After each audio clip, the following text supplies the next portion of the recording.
selamat pengantin baru, tahniah. Lepas tu pesannya aku cuma sabar dalam menghadapi ujian rumah tangga. Sebabnya kedepan hari ni ada suka dan duka, tapi kita kena always positif.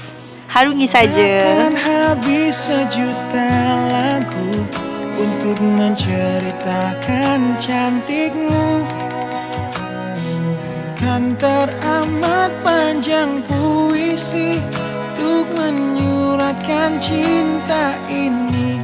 Telah habis sudah cinta ini, tak lagi tersisa. Muhammad Zulkhairi bin Mazilan, saya kahwinkan dan saya nikahkan akan dikau akan Nur Amirah Syahirah binti Azmar yang telah berwakil walinya kepada saya dengan mas kahwin RM13,000 tunai.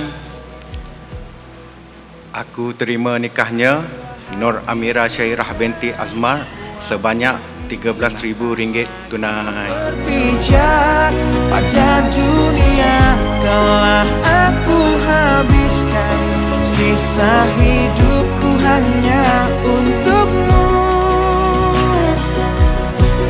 Dan telah habis sudah cinta ini, tak lagi tersisa. Selamat baru Syah, selamat menjalani kehidupan baru. Semoga berbahagia sentiasa dan duduk baik-baik, duduk molek-molek, dan semoga bahagia sentiasa lah.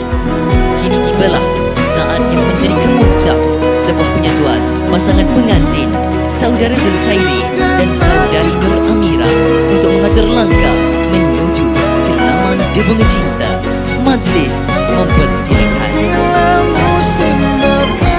Kepada Kak Mira, selamat pengantin baru. Semoga menjadi isteri soleha, tabah dalam mengharungi alam perkahwinan dan semoga berbahagia hingga ke akhir hayat. Nanti kita travel lagi sama-sama, tapi kali ni dah kena minta izin cik suami.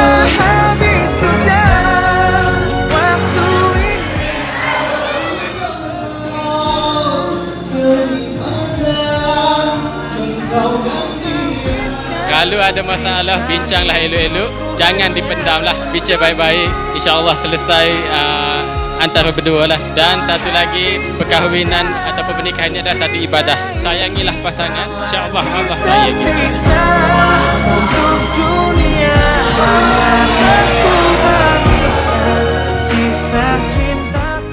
Semoga ikatan suci yang dibina menjadi satu perjalanan yang dipenuhi dengan kasih sayang. Sisa cintaku hanya untukmu.